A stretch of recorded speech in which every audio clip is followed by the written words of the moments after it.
Hello and welcome to the Marketing Essentials podcast. Today we will be talking about the essentials of the unique value proposition. 7, 6, 5, 4, 3, 2, 1.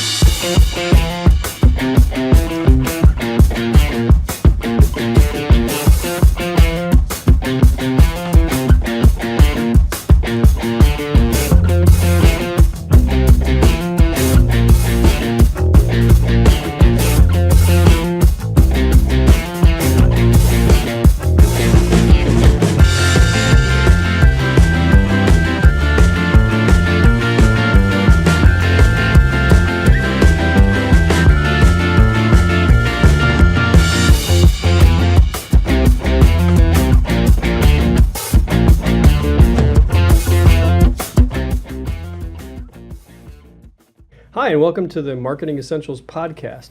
And today we're going to talk about unique value proposition, or UVP. What is it and why it should make a difference to you and your marketing? I guess we should start with introductions, eh? That's a good idea, yeah. My name is Bill Parmentier. I am the owner of W. Parmentier Photography. I am Justin Kerr, owner of Justin Kerr Design. And I'm Alicia Piazza, owner of Custom Marketing Solutions. And together we make up the Marketing Essentials team. Wow, you know, this is almost, remember the TV show, the movie, the Three Amigos? Yeah. Should we have like that? No. What was it? It was like this. Yeah. Okay. I don't know why that came to my mind when we started doing that. I don't know. If we're going to be recording this on video, then we need to get that down a little bit better. Oh yeah, we'll have to Oh. practice that for the Yeah. next round. You know, Okay. we'll figure that out when the next time comes around. But so unique value proposition, Justin. Right. So we were we probably are actually gonna entitle this podcast when we publish it, "Differentiate or Disappear." Ooh, So, disappear. That sounds. well, the scary. original Yeah. one was going to be "Differentiate or Die," but we thought that was a little harsh. Well, wouldn't you disappear? Really trying to get the point across here, guys. Right. Scary stuff. So what we mean by that is that in regards to marketing your business, you need to differentiate yourself from your competition. There's something unique about a product or service that you offer, or something unique about your personality that helps differentiate you from the competition. And if you don't differentiate yourself, you just kind of blend in and And you may disappear. eventually disappear. Right. Yeah, makes Yeah. sense. Yeah. And it's a competitive market. It's really crowded out there. It is. It is. I actually, as we were talking about this title, it reminded me of, the Far Side cartoons, right? So there was one. Do you remember Far Side? No, You I have don't no remember? idea. I'm just nodding my So head. now Just we're going nodding my from head. she doesn't know Rhode Island stuff to now. Oh. Just in my own little All world, I right. guess. So no, Okay, that's all right. let's clear this up a little bit. She does have a little fewer years on her than we Right. do, so that could be why. I mean, when you're 25, really, how much can you I really? thought she was 22. I got a few more years on you on that. Anyway, Far Side had this cartoon. There were always these one-panel cartoons, and really sort of tongue-in-cheek kind of humor. But the one panel was all of these penguins, like just all these black and white penguins all crowded together. And there was one little penguin that stood up and was singing, "I gotta be me." Oh I my gotta gosh, be me," that's adorable. right. Even though he looked like every other penguin. That's adorable. But, he was differentiating himself. He was standing up and making himself noticed. So that kind of fits in, I think, with what we're talking about today. Yeah, standing out from the crowd. Right. And I will never podcast again. I'm sure that sounded Oh, Okay, no, we we'll just get you lost singing some again. listeners There- there. yeah, all three of them. Can you sing that all over again, please? No, I can't. gotta be me. Oh, come on. Just, No, that you did it really good.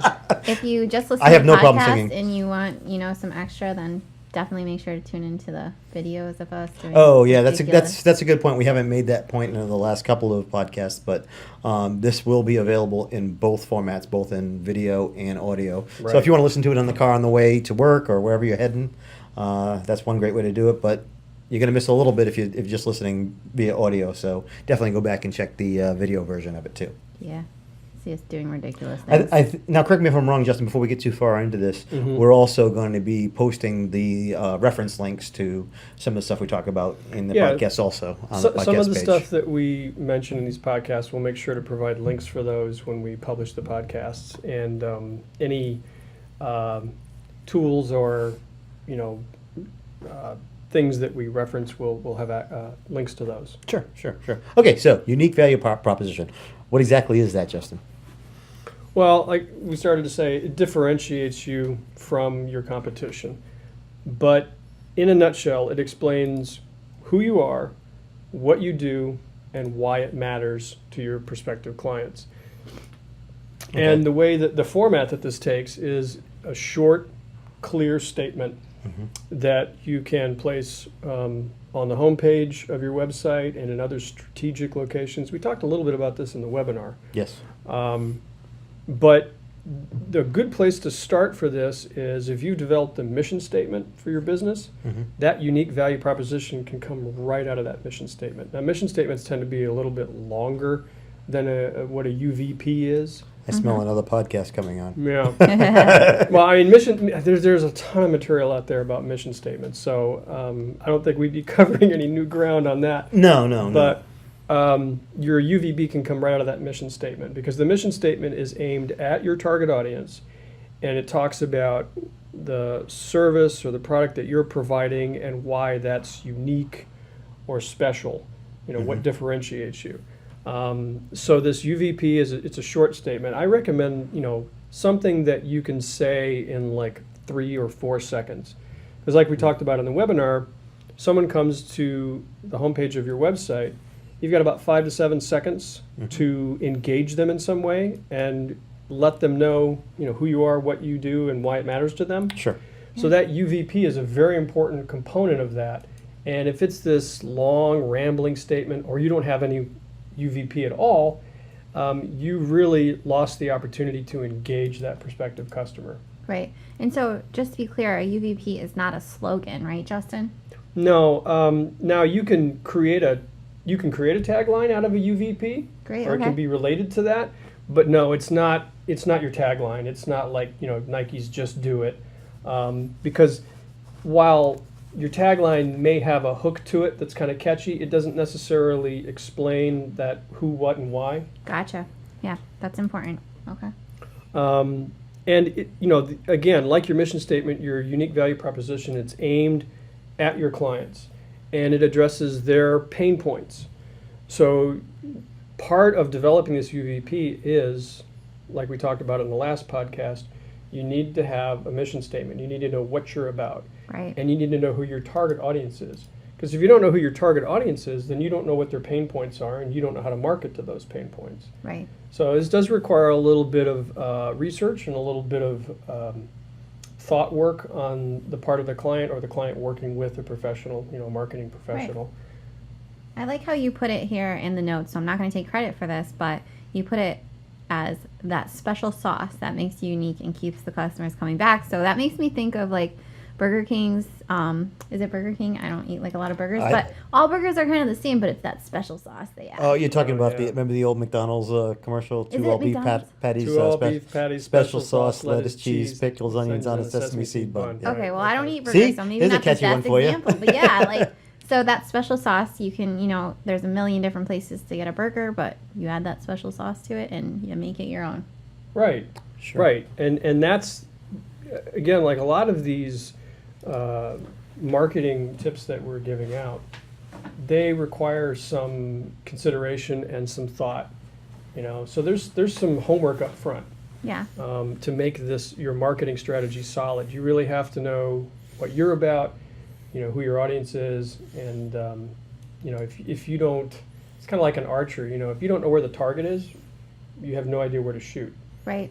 So Yeah, being blindfolded doesn't work then. typically not. I mean, unless you're really, really good. Yeah. Well, really lucky. one or really, two. really, really lucky. We Yeah. will not be attempting that on this. No archery. So, in regards to what you do for your clients, Alicia, and, advising them in how to market themselves on social media, have you come across this term or this, aspect of marketing? In regards to clients using a UVP with their social media, you mean? Mm-hmm. Yeah, because social media is really, really crowded. And organically, it's hard to reach people even more. So I think when you have a unique value proposition as part of your brand, you're going to be able to communicate with your audience better. So some examples that I can think of, Have you guys heard of Moosejaw?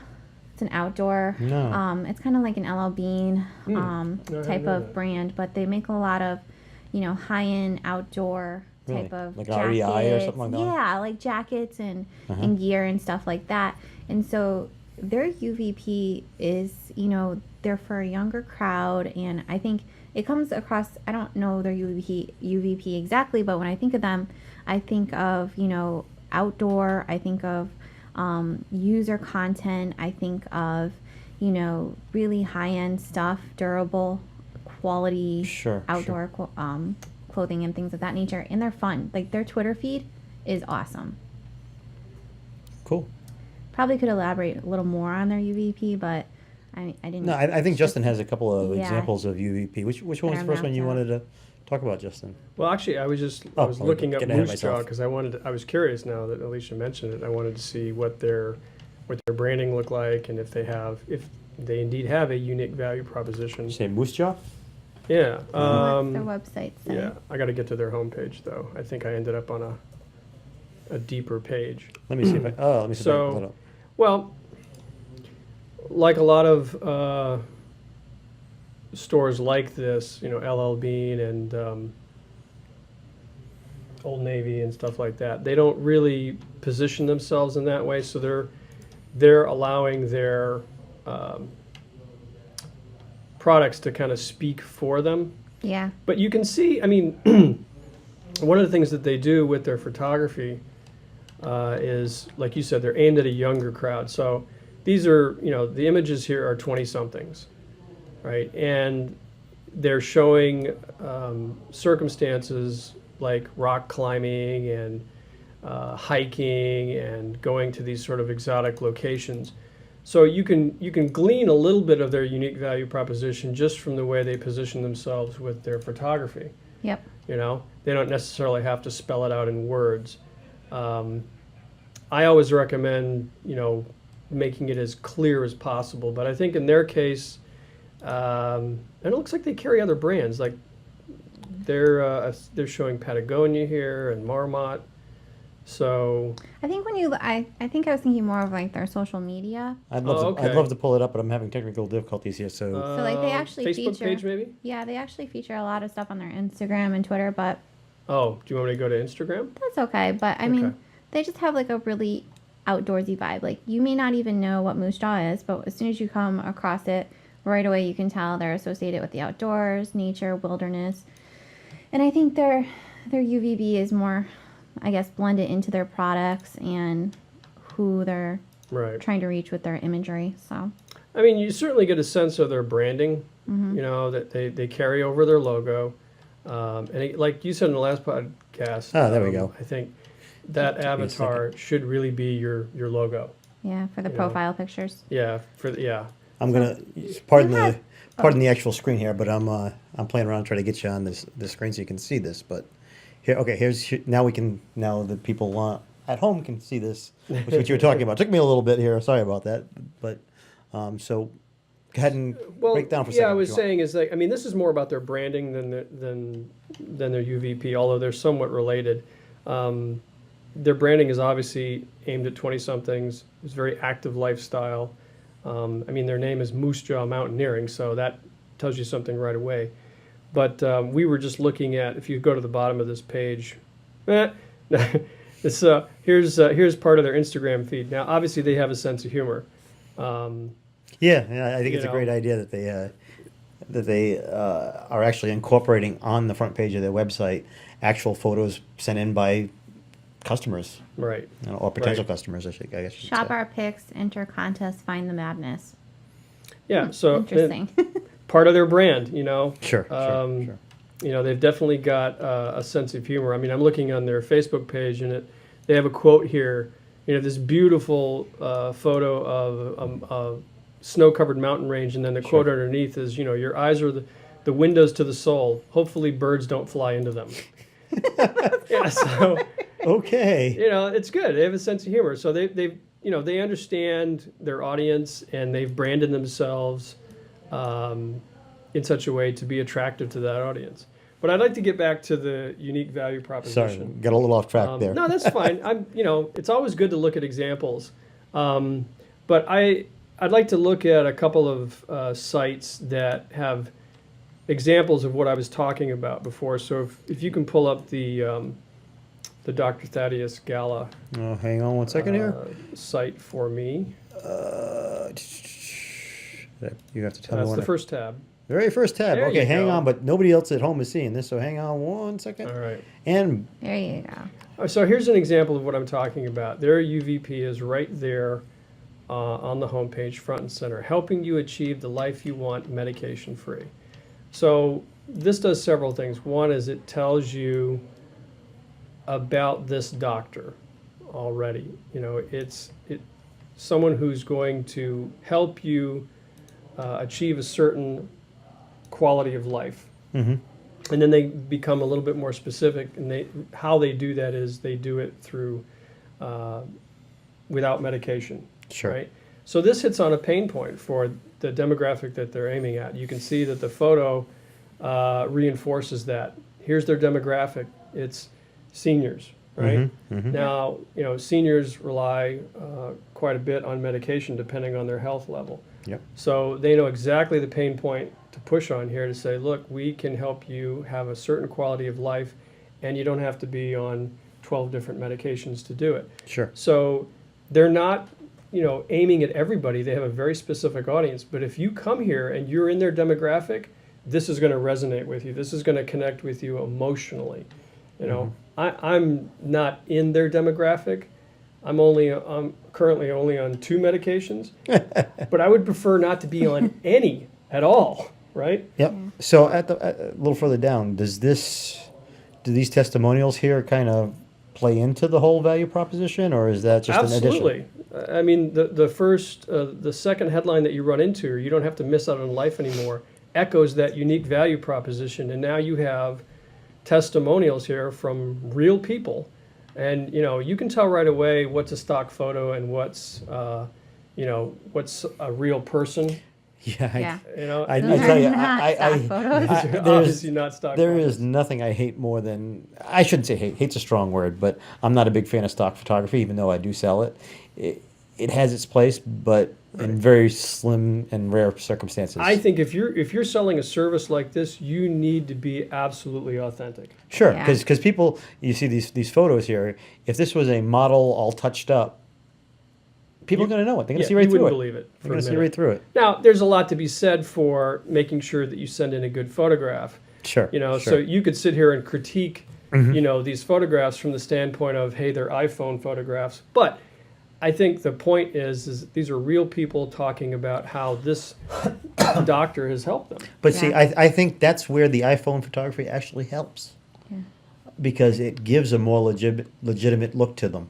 Right. Right. Because it looks like somebody at home really saying, hey, and I'm sure that's the case with this website, is that's a true customer. That's not some, you know, sometimes you'll watch a commercial on TV and you'll see portrayed by actor or, Yeah. you know. Right. Yeah, this They're not actors. To me, this says that's not an actor. That doesn't look, these Yeah. people don't look like they're professionals in any way, shape, or form. you know? Absolutely. Right. One of the things I'm seeing, and I think it has a great deal to do with the UVP, is as Justin pulls up this site, you know, if you could scroll up just a little bit, Okay. Bill. I'm not- which or one? Justin. Oh, It says right hang on, there, so they're not one- seeing it, so hang on. I pull this back to regular video, but go ahead and talk for a second. Well, one of the things on the site is right underneath his, I'll just read it. It says 5 simple steps to feel great, lose weight, and reduce your medication forever. And he there has we like go. a little download for people so that they can get that content. And so one of the things that we like to harp on social is what we call like the 80-20 rule. So 80% of the time you're about content, value, experience. You're not about, you know, selling. The 20% is not always about just pitching your service or your product.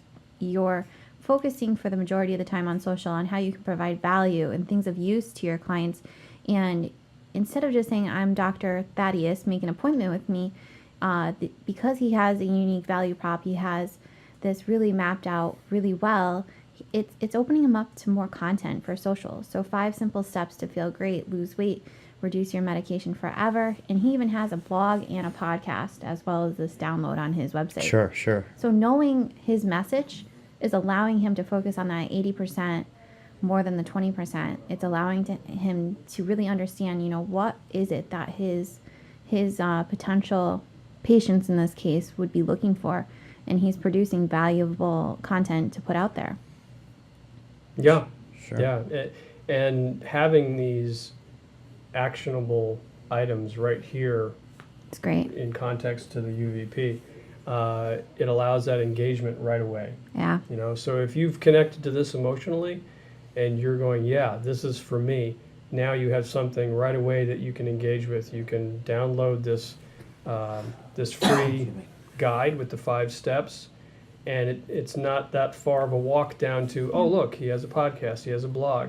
Yeah. Let me check out some of his products. So really well put together. Even his call to action at the top doesn't say make an appointment. It says work with us. Like he Right. is talking to his patients about, becoming partners with them and achieving that lifestyle, free of medication. So he's really nailed it with his UVP, I would say. Agreed. Sure. Essentially Agreed. nailed it. So, another example? Did you want to go through, or? Yeah, let's just take a look at another one.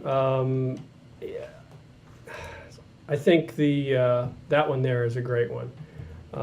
So here's Okay, here we go. a company that helps you organize, helps you organize your home. Now, their UVP here is we organize your stuff so life is easier, right? And you instantly get it, especially with this image sort of to reinforce it. If you're the person who runs the household, and makes sure that, things get put back where they belong, and, laundry gets done, and all of that stuff that happens to keep a household up and running, that's their demographic. Sure, Right? sure. Now you could spread this out into, well, maybe I need to get my office organized, or maybe I need to get my workspace organized, but they know that this is their marketing sweet spot. So if you're one of those people that runs the household, you look at this and you go, yeah, I feel a little bit overwhelmed right now. I'm always tripping over stuff. Sounds like my house. Yeah, mine too. There's stuff everywhere. I've got a very small house, and if everything's not put away, I just feel like I'm living amongst this clutter. And then it leads right into that second line there, which says, we want our homes to be calm and restful. So Right. the first line is we organize your stuff so life is easier. Yeah. And they don't lead with most businesses would probably lead with that first line, which was what you said, Bill, professional organizing services. No, that's what you are, but not who you are to people. Right. You know? And again, the mission statement, much like the UVP, aimed directly at the target audience. Love it. So your stuff, so your life is easier. And you make an emotional connection to this. You're like, yes, I want a more organized life. Yes, I want, spend less time, living amongst this clutter. And then they have an action point right there. Get organized now. Yeah. Oops, jumping past it, You know, sorry. that you can, go ahead and click on that, Bill.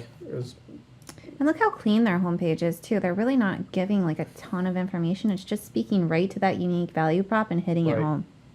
Right. So now that you've said, okay, I want to get organized, they've taken you to a place where you can take some action points. You can call them, and they have an item here for, putting together a package that works for you. Schedule an appointment. So, And another one on the bottom. Yeah. right, multiple contact us ways. by email. I love it. So really well put together, and that UVP gets you there right away. I mean, it took all of 2 seconds to read that. Yeah. And you know right away whether or not you connect to that. Now, maybe you come here and you go, nah, I'm pretty well organized. I think I've kind of got my stuff together. So this isn't aimed at you. Right. That's the thing is, if once you know who your audience is and what pain points you're trying to address, you can be laser focused with your marketing, and you'll reach those people that are ready to buy your service and product rather than broadcasting really wide, kind of hoping that you might catch some of these people. Yeah. And you do that all the time with social marketing, Oh, with yeah. Facebook advertising, right? Exactly. That's exactly what I thought about when you said that. So we would want a picture that correlates to the target audience, just like they did on their website. And we would want to put that on Facebook or Instagram and target by women of that age who are probably working full-time jobs, have kids, and we would look back at their personas and then, target those people and put that UVP out there on social media and speak to that pain point. So if you were or being a social media person, which particular part of this would you target on first? Would you be back at the homepage here? Let me go I back would to start a with sec. tips. It's always, you should always be asking, what can I give people, before you start asking what do I, what can I push in terms of sales. Well, Right. that's actually Yeah. quite interesting. If you look here on the blog site, I haven't played around with this blog yet, but it's got a section that calls tips. That they Yep. call tips. That Yep. they've got blog. Let's just for the heck of it, let's tap on one. Yeah, I of these. agree with Alicia. You have to be willing to give away some expertise and some information, because the old adage, people don't care how much you know until they know how much you care. So That's great. they're not going to trust your expertise until they feel like you care about them as a customer, and you've provided some value to them before they've ever pulled the trigger on calling you or contacting you. It's a way of building trust, and it's a way of building that connection with them. Sure. I mean, if you look at the tip section here, they have 5 perfect ways to simplify your next move. Well, that's great. That's helpful if somebody that just getting ready to move, or Yeah. I love it. I mean, I could have taken advantage of that second one there about organized and stress-free Disney vacation, because the last time I took my kids to Disney, it was just like, yeah, and it's Did Did funny. you 3 make days it of- back with all of them? yes, I did. Okay, so since you have 6 kids, right? Yes. I consider that a successful vacation.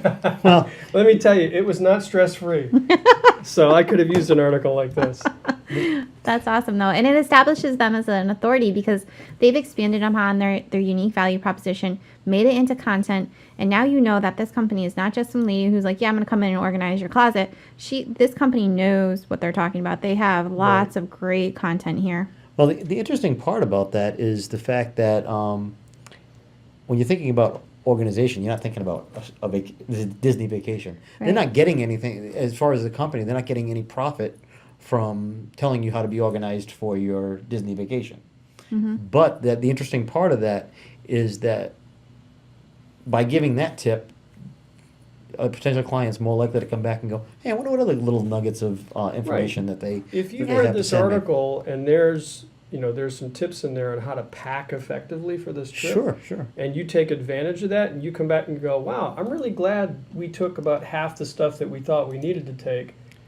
You're right, Bill. They're going to come back and go, well, let me see what other nuggets I can mine out of this site. Sure. You I know? mean, yeah, because there's time saving tips for unpacking, and whoops, hey, look at that. You really want to go to Disney. I really want to go to don't you? Disney.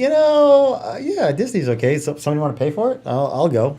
Again, but no, you've got time saving tips for unpacking and organizing after moving. So not only do they tell you how to pack before a move, they're also giving you information on how to unpack to save you time. Right. Yeah. Again, they're not gaining a lot out of that other than they're showing themselves as an authority Yeah. on how to organize yourself. Right. I could, see them writing articles about, how to organize yourself properly before you take on a home improvement project like redoing your bathroom. Oh, yeah. Could use help with that. you just went through that, right? Yeah, luckily we have 2 bathrooms, or else we just would have gotten a porta potty, I guess. That lasted a month longer That than would it have been should have. good. So, if you had read an article prior to that saying, here's some things you need to do to sort of prep for that, and Yeah. here's a way you can kind of organize your materials, and so you're not living with the mess the whole time. That would have been useful too, right? Absolutely, because you know what? I'm not an expert in that area, and we're busy, so we need assistance, Right. and we need people who can map it out for us. So when you're a company or a brand, the more you can help your customers map something out, provide them value, that's going to play right into your unique value prop, because it's not just a service and it's not just a product anymore. You're literally, positioning your company as part of their lifestyle. Right. Okay. You're going to save them time. Mm-hmm. You're going to save them money. You're going to relieve stress, or you're going to help them find, inner peace. Mm-hmm. You're providing something, Yeah. that is of value to them. So the next question is, okay, we now understand what a unique value proposition is. Mm-hmm. You're sitting down with a client and trying to craft that with them. Where do you start? Okay. Well, again, like we said at the beginning of the podcast, they need to come to the table with something. So, if they don't have a mission statement, then we need to go through that process of developing a mission statement for them. Sure. And it's going to, require, on my part, really getting to know their company or their business really, really well so that I can advise them. But if they have their mission statement, then it's really sort of distilling that down into a unique value proposition. What you said should be a short statement. Short statement, something that, I don't recommend anything longer than a single sentence or a phrase. It's got to be quick because you need to be able to digest it quickly. Again, 5 to 7 seconds when someone comes to your homepage for them to make the decision, is this valuable to me, or am I going on to the next thing? Yeah. Sure. And they're not going to read through a paragraph of information. No. Now, your mission statement should be on the shorter side anyway, but you can even distill that down further to a unique value proposition, and then you can even distill that further down to a tagline. And this was something that we covered in the webinar, which if you haven't seen the webinar, you definitely should go to our webpage, marketingessentialsteam.com, go to the webinar page and sign up for that, and you can watch the recorded version of the webinar. Tons of great material in there, and we talk specifically about unique value propositions and how to sort of disperse those on your site strategically. Sure. But you asked the question, so how do you put one of these together? So here's some tips. Get to know your target market really well. And that can take the form of doing a little bit of market research, maybe sending out some surveys to your existing client database and getting some feedback from them, and figure out what their needs are. Once you know who your target audience is, what are their pain points? What do they need most? So you're specifically targeting the pain points for the Absolutely. And then compare their needs with your abilities. So there are things that you do really well. That's one list, and then there are their pain points. That's the other list. And if you can overlap some of those, that's where you need to market. Okay. Because you're providing something that answers that pain point directly. Okay. So how does that transfer over to once they've got the value proposition in place? Is there something you can do on the social media end of it, Alicia, that helps to enforce that value proposition? Yeah, because it becomes less about you pushing just your service or your product, and your company or your brand becoming more a part of their life. So you can position yourself on social media by featuring, so let's just say, I'm trying to think now. So maybe like a solar company, and solar panels are solar panels, and you put them on your roof and you save money on your electricity bill. But if you have a unique value prop, it could be about families saving money and using that money in creative ways. So maybe they wanted to use it for a vacation, and they showcase the family how they've saved up for their vacation because of the solar panels, or something along those lines. And just or you could even focus on the fact that you're now contributing to the ecology of the planet. That's a great one. I was meeting with somebody last night who actually makes homemade jewelry. Okay. Well, one of her big selling points for her is she's going and doing it ecologically friendly, not going to these strip mining places to get her silver. And she's really building her value proposition around the fact that, look, this is the way I'm making these is the most efficient way to do it without harming the environment in some way. Right. And she's also an advocate for the environment, which comes out in her value proposition also.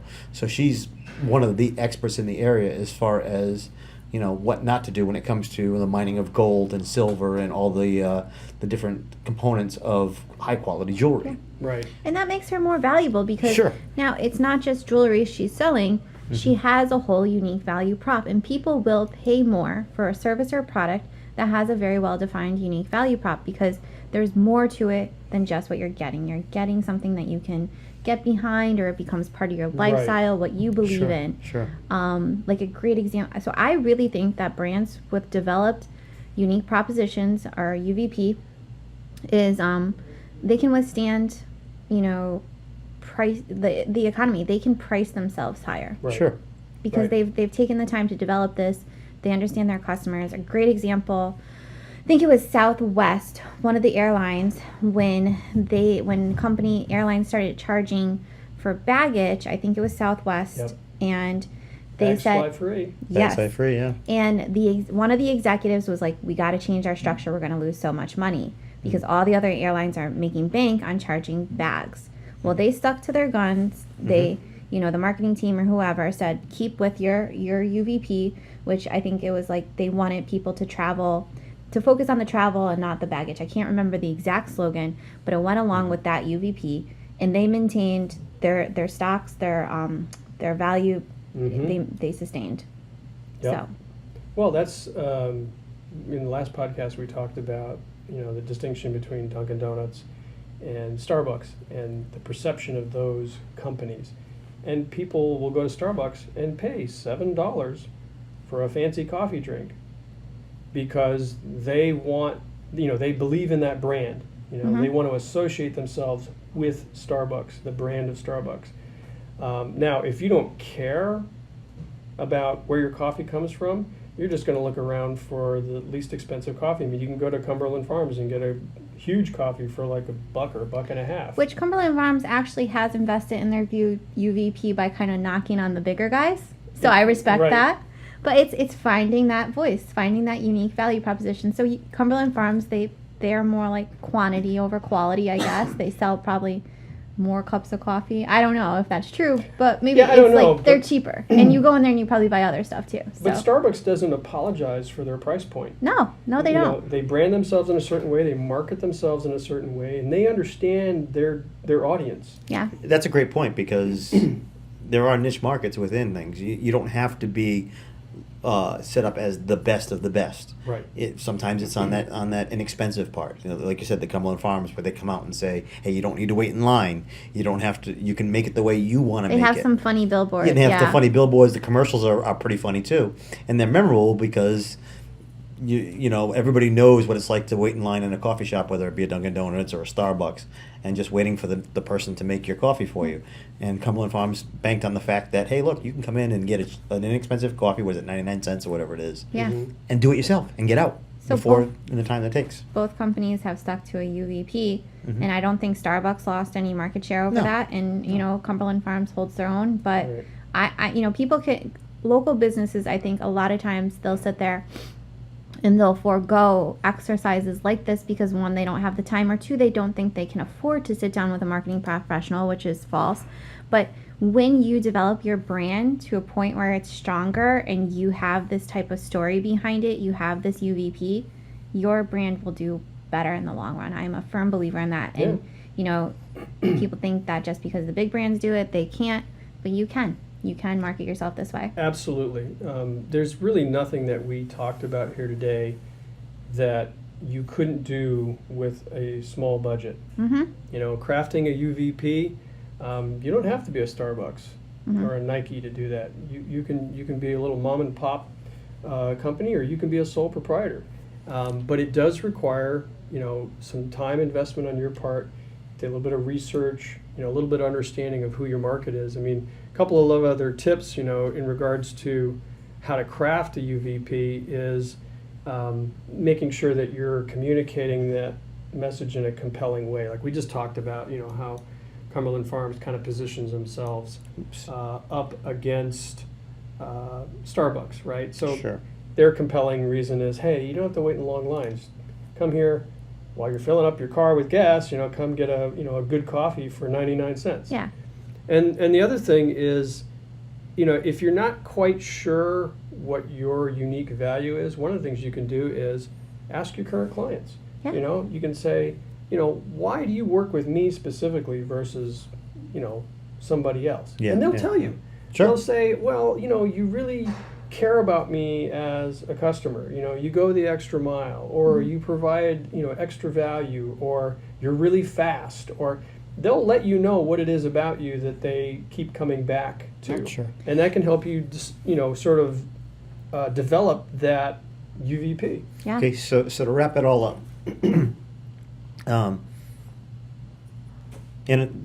let's summarize what we've talked about in this whole Okay. podcast. What, in a nutshell, what would you say the biggest takeaway would be from today's podcast? That it's important to develop a unique value proposition if you want to differentiate yourself from your competition. Sure. Would you say differentiate or die? Oh, no, sorry. Disappear. Sorry. We're not going to go and die. We keep using Nobody's die. I don't know. dying. Nobody's Nobody's dying. No. But your But business yes, if will you- survive and it will be stronger. Right, and like Alicia pointed out, if you differentiate yourself and you really understand what kind of value you bring to the marketplace, you can do that at a higher price point. Sure. You Yeah. know, you don't have to cut costs because you're competing with everybody else and you look like everybody else. Mm-hmm. You know, helping you distinguish yourself from your competition will allow you to have a higher price point and to grow, you Yeah. know, and to really create a loyal following. I mean, I've met some people that, you know, they wouldn't go anywhere else to get their coffee but Starbucks. Right. You know, they And would they're rather cool. die than we worked it in. Death by lack of caffeine. Right. They would guess. rather die than it's like, what, go to Dunkin' Donuts, go to Cumbies? No, I gotta have Starbucks. But they're loyal to that brand because that brand, you know, that company adds value to their life. Yeah. That's the perception. Yeah. And I there's think- tons of companies like that add the extra value. Sure, and I think it's also an emotional aspect too. It's that emotion that you pull out of. That's And right. we didn't really talk too much about that today, but that is an important part of the value proposition is evoking an emotion, whether it be the environment or making life easier for you. You know, calm, stress, like we talked about, calm and stress free. Right. Those things are playing on somebody's emotion, not in a bad way, just to say, hey, No, look, we're connecting with connecting. Yeah, exactly, mean, exactly. people will, you know, research, you know, when they are ready to make some sort of purchase. But the reason they buy is because they've made an emotional connection sure. to that company. And they'll stay. And they'll stay. Yeah, absolutely. I mean, I've owned several Hondas in my lifetime. I love Honda. I love the brand. Sure. Because of my experience with it. I mean, you just can't kill these vehicles. Sure. And I've owned cars, vans, motorcycles. And I was really sad when I had to move up to a 15-passenger van. They don't make those by Honda?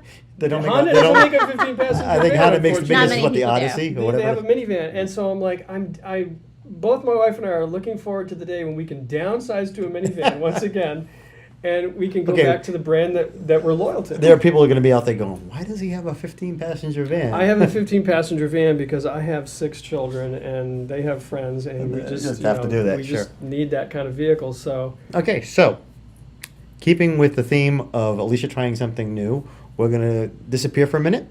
And then when we come back, Alicia's going to try another Rhode Island staple. We're not quite sure what that is yet, but we'll let you know as soon as we come back. And we're on our way to get gaggers. my first Olneyville Right. trip. All right, here we are, New York System. Are you excited? So excited.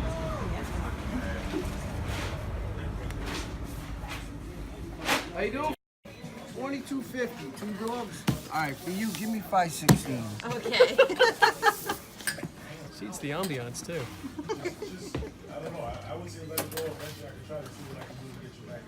First time, we gotta break her in right. Right. We're gonna need ones. There's like 2 in here. I've never been here before. No, never. Ah, wiener version, man. Hey, Nick, So we're known for is our wieners. We put mustard, our favorite sauce, onions, and sauce. can you get 50s and ones, We're please? also known for That's celery Hold salt. on 1 second, I got you, bro. So exciting. So Mission almost we complete. we have purchased the New York Systems, and Alicia is about to no longer be a weenie virgin, as they As said. the guy at the counter referred to it. Right. Yeah. So they're so greasy, they're already coming through the bag. It's gonna be good. Also have my Got bumper sticker. Bumper stickers too. Yeah. This way you know you're legit. Hi. All right, buckle up for safety because Lot we of want to cops die around from the here. wieners, not from a crash. How does that the guy get away with like putting hot dogs on his arm? It's a tradition. So the health code people just look the other way. It adds a little flavor. I'm for it. It's fine. But Hey, you gotta go. Gotta go with the flow. Okay, and we're back. So we were trying to figure out what would be something that Alicia would be able to try that's uniquely Rhode Island that she hasn't tried before, and we came up with this Olneyville, New York System. Yeah. So she's never had. Oops, I'm banging my microphone here. She's never had a delicious hot wiener. Okay. Right. So we got. Plenty of napkins. We ordered her 2 all the By the way. way, yep. And by the way, this one's yours. No, oh, thank you. Yeah, So there. you put them 3 and 3. There you go. All right, cool. So anyway, I'm getting a mess all over our computer stuff, but that's okay. So give me 1 second here, and we're going to hook on to Alicia. Hey, there's Alicia. Oh, great. Say hi, Alicia, as you take a bite of the. So, yeah, of these. I'm opening them, as you can see. So if you're not from Rhode Island, you know, I have some Connecticut friends that may want to know. A Olneyville, New York System wiener is not a hot dog, as explained to me by Justin. It comes in some special casing. And we'll show you videos of how these were made. It's very interesting. These were actually on like Man vs. Food on the TV channel. Yeah, so Yes, they were. they're a Rhode Island staple. I So- have to move my mic out of the way here. So you got to let us know what you think. Okay, here I go. My first.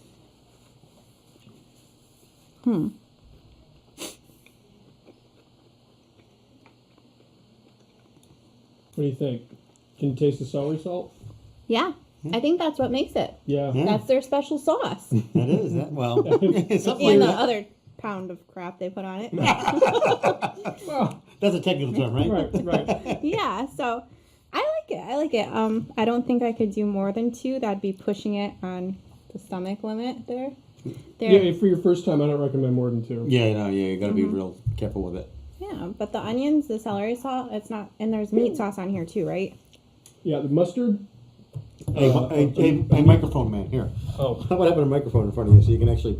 I didn't even notice this, but we're breaking the microphone. That's okay. so This is yeah, all. it's mustard, meat sauce, the chopped onions, and celery salt, and that's what they call all the way.